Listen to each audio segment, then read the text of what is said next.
కృష్ణా జిల్లా ZP chairperson అయిన ఉప్పాల హారిక గారి మీద టీడీపీ జనసేన గోండాలు దాడి చేయడం నిజంగా చాలా దారుణం, చాలా దురదృష్టకరం.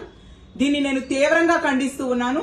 ఒక మహిళా ప్రజాప్రతినిధి, అది ఆ జిల్లాకు ప్రథమ పౌరురాలైన హారిక గారి మీద ఈ విధంగా దాడికి పాల్పడుతూ ఉంటే పోలీసులు చోద్యం చూస్తూ ఉండే పరిస్థితి.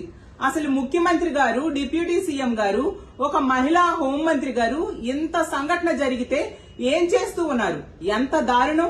ఒక మహిళా ప్రజాప్రతినిధికి, జడ్పీ చైర్పర్సన్ స్థాయిలో ఉన్న మహిళకే ఈ రాష్ట్రంలో రక్షణ లేకపోతే సాధారణ మహిళలకి ఇంకా రక్షణ ఎక్కడ ఉంటుంది?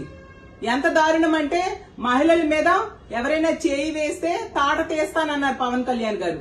పవన్ కళ్యాణ్ గారు ఇప్పుడు ఒక జడ్పీ చైర్పర్సన్ మీదే మీ జనసేన గోండాలు కూడా అందులో ఉన్నారు. దాడికి పాల్పడితే మీరేం చేస్తూ ఉన్నారు?